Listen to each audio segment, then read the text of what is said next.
everyone, and welcome to Books in the World. I'm delighted to be here today to welcome William Martin, the king of the historical thriller, to not make you blush, but it's one of Madeline, it's good to be king.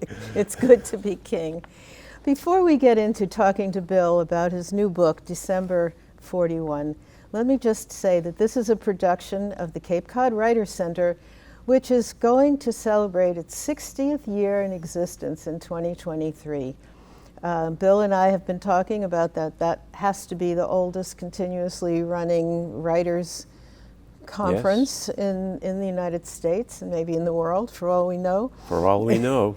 And Books in the World started 45 years ago when the founder of all of this, Marion Bouillamire, decided that the cable TV area, or the access to cable TV, would give writers and the other people in the publishing world on the Cape and in the region an opportunity to get some practice and some skill and sell some books via television.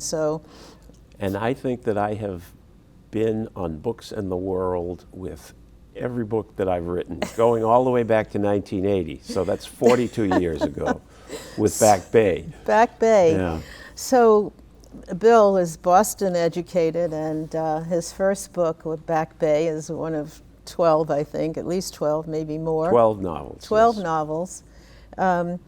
Bill's books have been on the bestseller list for 50 years, so while we're celebrating, not 50. Not quite 50. Not quite. I've been beating my head on the wall trying to write for about 50 years. Okay. But the real success didn't come until 40 years ago with Back Bay. Okay. Yeah. Well, you've also gotten quite a few awards, the New England Book Award. I mean, the awards give you a lot of stature as a real senior statesman of the history and culture of the region. The New England Book Award is for significant contribution to the culture of the region. The Samuel Eliot Morrison Award for patriotic pride, artful scholarship, and an eclectic interest in the sea and all things maritime. And then the Robert Parker Award for mystery writing. So, you know, when it says the king of the historical thriller, you really have pulled the history and the thriller and the mystery together. Let me point out that it was the Providence Journal that called me that. Okay. I didn't make that term up myself. Well, it's fun to say. Yes. You don't have to say it yourself. It's fun to be. It's fun to be. So, and one of your reviewers, James Grady, the author of 3 Days of the Condor, said you're one of the best fictional interpreters of history working today.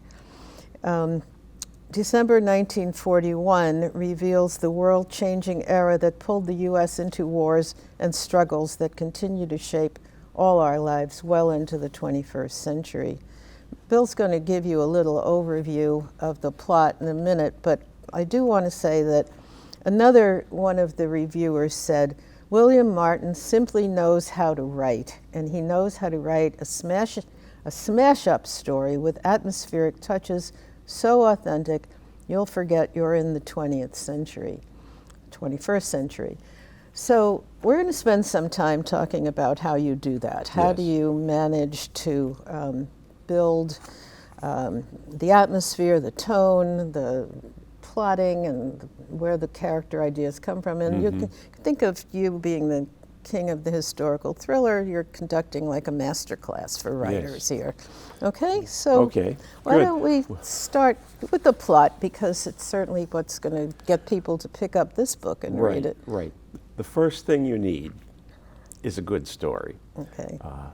Everything else that you've just talked about, the setting, the sense of historical accuracy that derives from the accumulation of detailing and so forth, will all come after you get that good idea.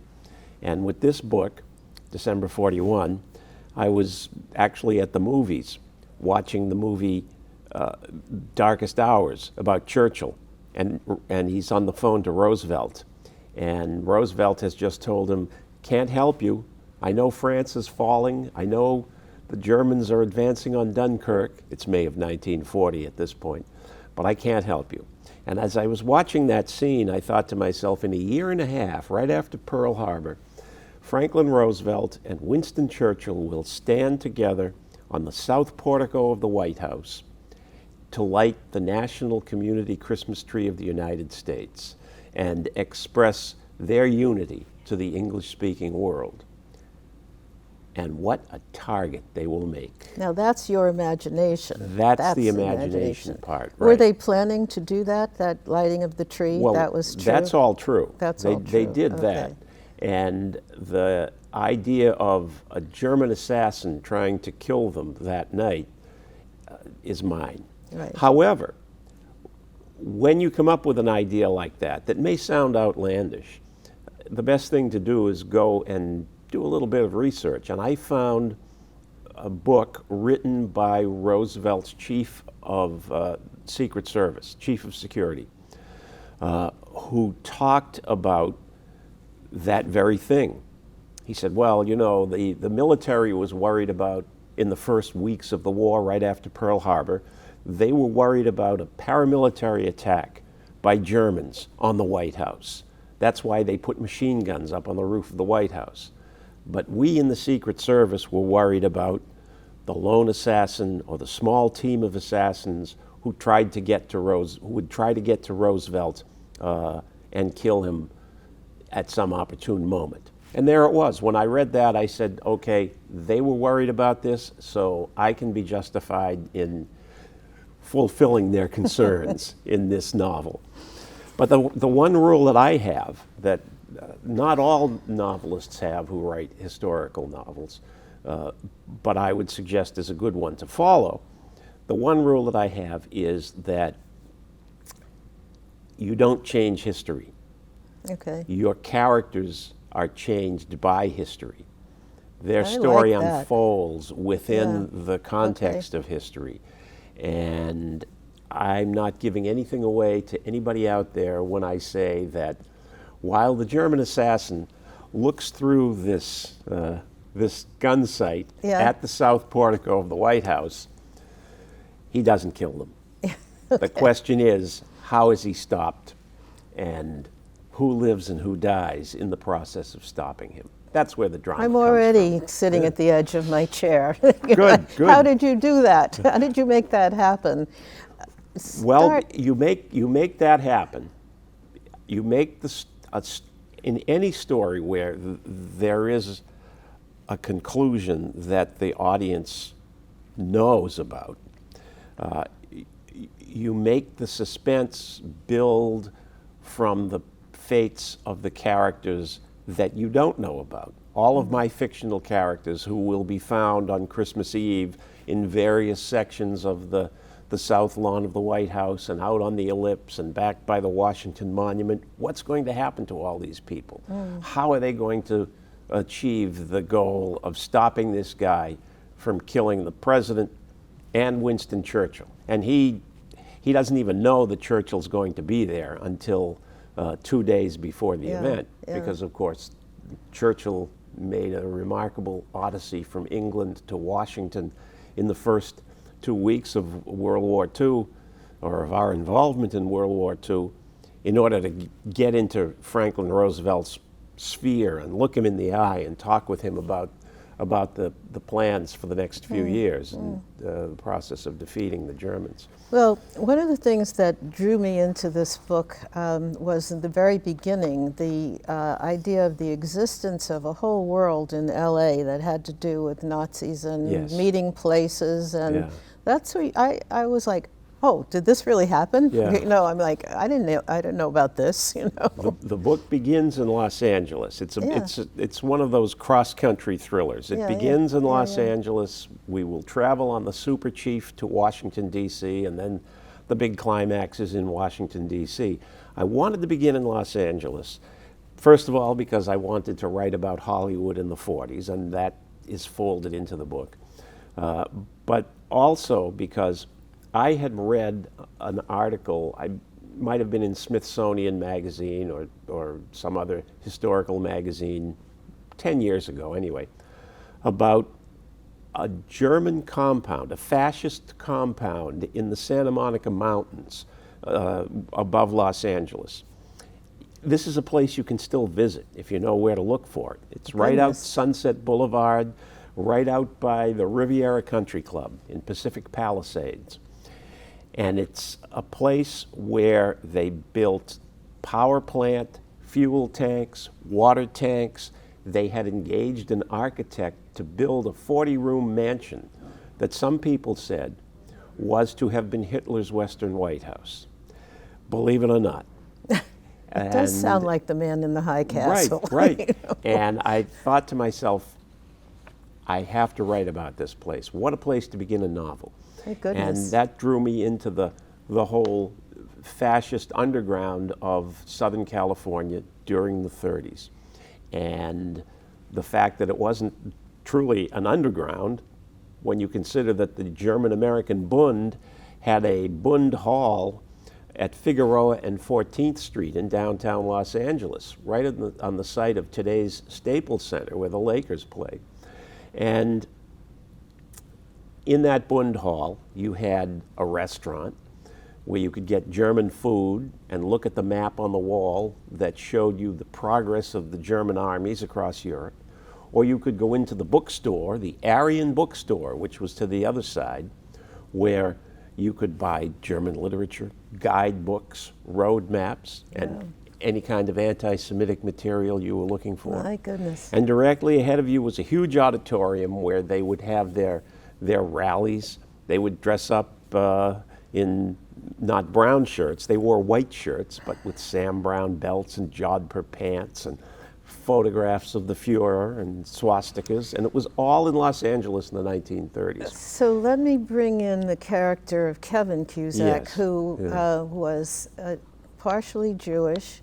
He was a member of the LAJCC, Jewish Community Center, but he was also kind of freelancing as Yeah. a spy. Right. Do you want to talk Well, a little bit about Kevin? Kevin is like a number of people who became involved with an organization called the Los Angeles Jewish Community Committee, which was founded by a Jewish war veteran who looked at what we've just talked about, this fascist infusion into Los Angeles at the time, and said, the FBI is worrying about the communists. They should be worried about these people. The LAPD is downright sympathetic to some of these people. We need to watch them. And so he engaged Gentiles and people like Kevin, whose grandfather is Jewish. Kevin grows up in a Boston Irish family, but his grandfather is Jewish.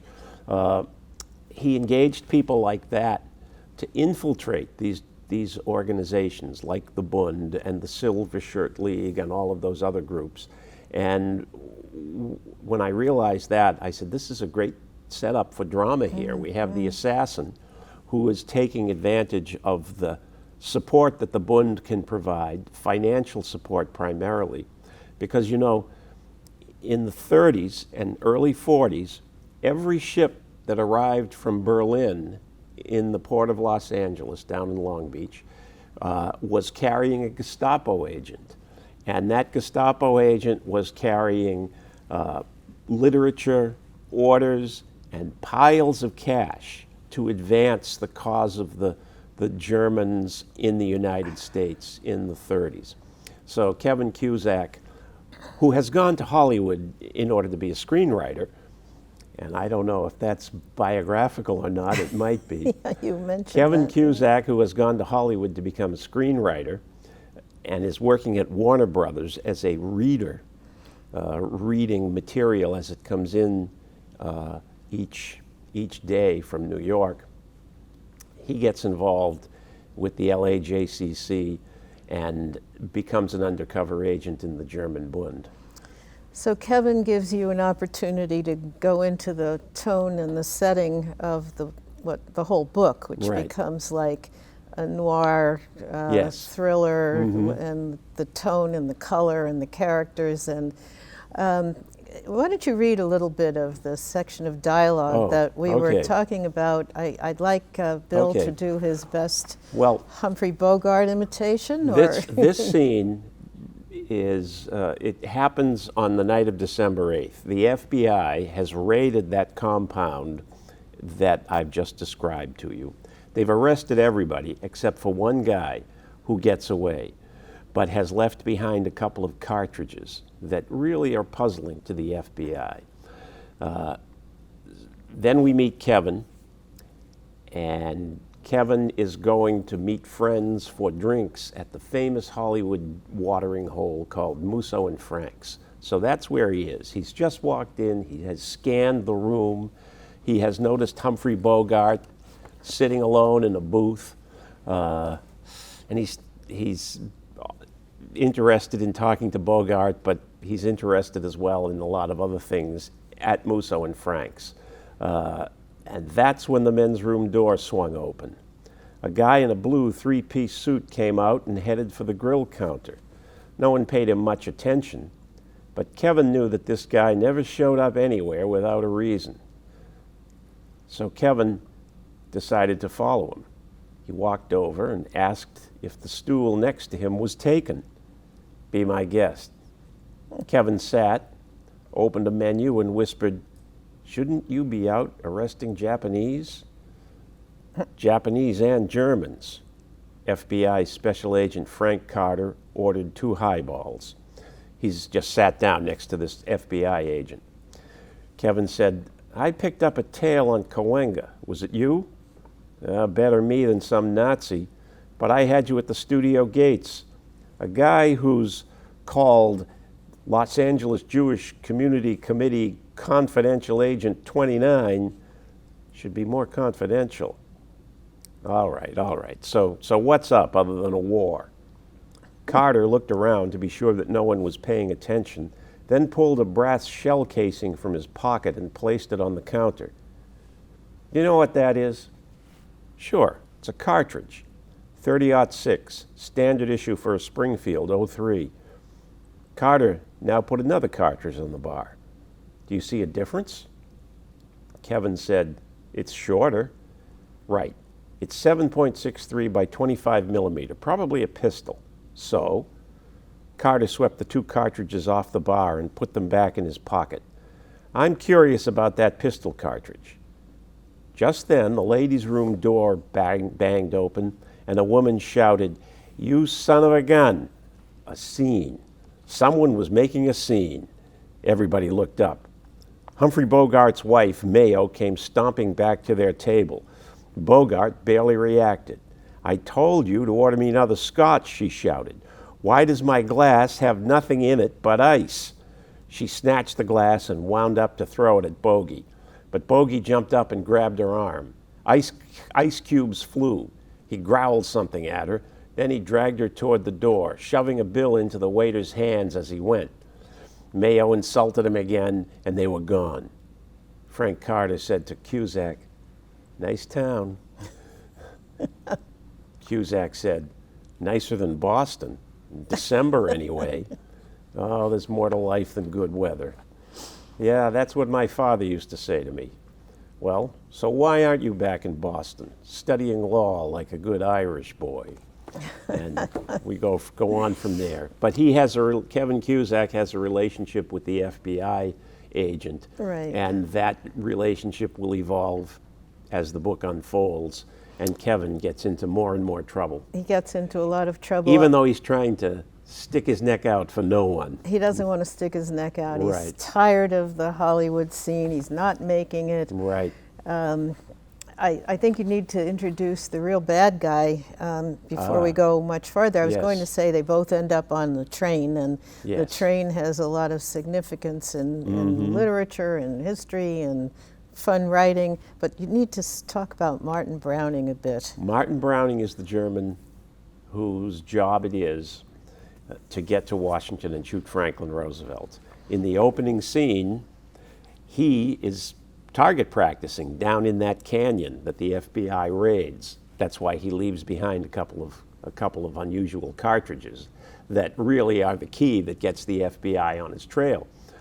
Martin Browning has been living undercover in the United States. He's fluent in English, having spent many years here in his adolescence. He had come from the area around Koblenz, which the French had occupied after the First World War, in the Alsace-Lorraine area. His family couldn't stand the French, so they had come to America, and from a distance had watched the growth of the German Reich. And he had gone back and studied in Germany and was then recruited into the German Secret Service, the Section 3 of the German Secret Service. And so he's committed to advancing the cause of the new Germany, and he views his plan to shoot Roosevelt as a way to stop the war and thereby stop the destruction that the war will bring, so that the world can be prepared for a better understanding of German culture. Now, where did you get this idea? Is this something going on in the world, ongoing, practically? Our way is the better way, and do or die? And yes, well, he believes in the marketplace of ideas, oddly enough. And he's planning to get Germany the best spot in the marketplace. Wow. But in the meantime, he's a guy who can pick up a different identity on every 10th page, practically, and he's quite violent. He kills a lot of people in this book. So how do you think about using violence when you write a story like this? Is it a vehicle? Is it something that is just expected in the genre? Any thoughts about that? Well, I'm not sure that I ever really sit there and say that, oh, the genre demands that I do this at this moment, or that I do that. A lot of how the detail of a scene emerges, and of how the process, say, well, he kills people in a couple of different ways, but the details that emerge in the scene itself in order to enrich the scene are the things that, when they are all accumulated, suddenly might seem to be a little bit more violent than you really wanted them to be, because you don't want to turn off the reader. So I might accumulate a lot of details about how you kill somebody with a punching knife that you carry in your shoe, and where you drive the knife, and so forth and so on. Not that I've ever been involved in anything like that or ever would hope to, but that's his job, that's his business, and he is a very precise individual who understands that there is an order and a system to everything that he does, including how he kills people. And once you start down the road of writing the scene in order to build the character, you can get to a point where the violence suddenly fades for you as a writer, and the technique is what you're dealing with. Then you need to go back and reread it and say, is this enough? Is this too much? Have I given the reader a sense of this experience, but not made them turn away from the book in horror? You don't want to do that at all. So it's always, for me, a matter of instinct. And sometimes I'm very happy with the way that the thing works out, and sometimes later on I'll look back and I'll say, yeah, maybe that was a little too bloody. Maybe. Okay, you can always, you still have tomorrow to work on it. Right.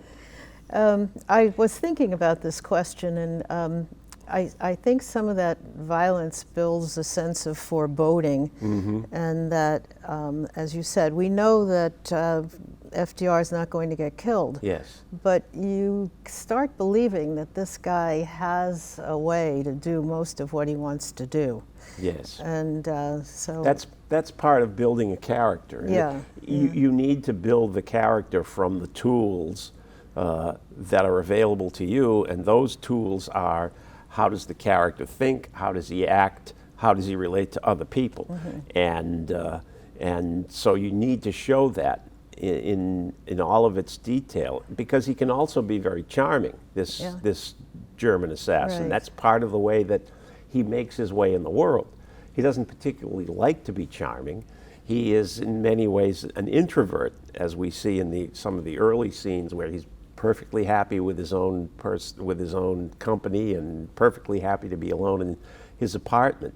But slowly, as the novel unfolds, he accumulates around him more and more people for various reasons. And these people all, while they are tools for him to achieve his objective, are also impediments in a way, Yeah. And that's kind of the... He's very good at dealing with impediments, Right. including the woman character, and I was going to ask you to talk about them, but we are out of time.